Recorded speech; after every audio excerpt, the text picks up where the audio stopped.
Does your action actually come from your brain or someone else's brain?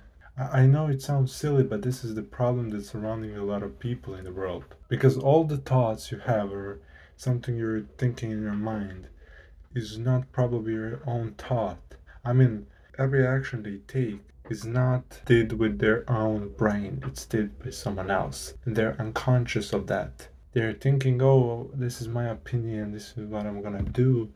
But actually, everything you see on the news, on the ads, is programming you to take something different. Like, a lot of people cannot see that, especially with opinions, because we always have like, oh, we have red side, we have blue side, and you can pick and choose what side you want.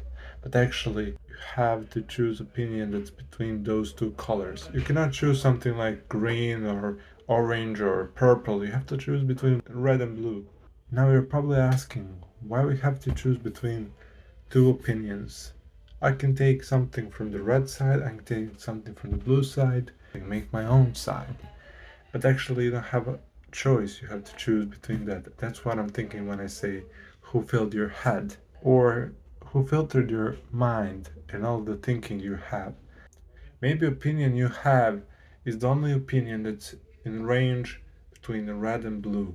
Now we can start thinking about the title of this video. Who filled your brain? Is that your friends, school, media, I don't know, or any subject that's surrounding you on your journey to your goals? Or maybe you're just brainwashed, or someone purposely indoctrinated their thinking into your brain and you subconsciously took that information as something that your brain made by itself. But it's actually not made by your brain, it's actually just information that was repeated multiple times and your brain just took that as his own information, as his own thought. And now you think, oh, that's my opinion. It's actually not. You just took something you're most familiar, but your real opinion is out of the range of blue and red. Human brains are like sponges, they take every information. It's just a matter of time when that information is going to stick to your brain. That's why, for example, you see on someone's wearing a cool jacket and you say to yourself, I could probably buy this jacket. But the problem is how much time you see in the jacket. But maybe you're not liking the jacket, just liking seeing so many people wearing the jacket. So you subconsciously start loving that jacket. So what's the problem with this hyperinflation of information? The actual problem is our brains cannot filter so many information. They're not made to take so many informations, just filter them up. And that's why you can hear someone saying something multiple times and just start loving that.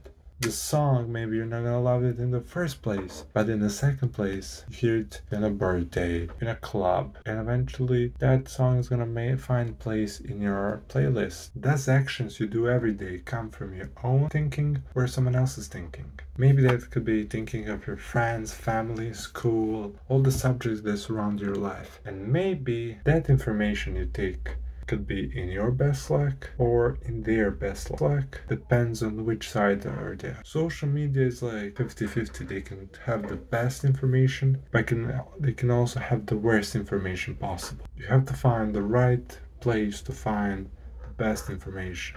Without that, all the information you take is probably rubbish. It doesn't have any value. It's worthless.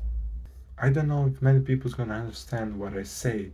Not because of my accent, but also the things I said, because human brains mostly like think and capture emotion, action. They don't capture words that much. So the best thing you can do is like move hands, maybe add few animations here and there, but eventually people are gonna start noticing the things you did. Human brains mostly capture action and animation, something visually. Words are on the second place, and sound. That's why when you're thinking about something, you're imagining a picture of that subject or object or something like that, and you start speaking about that. You're not thinking about the words.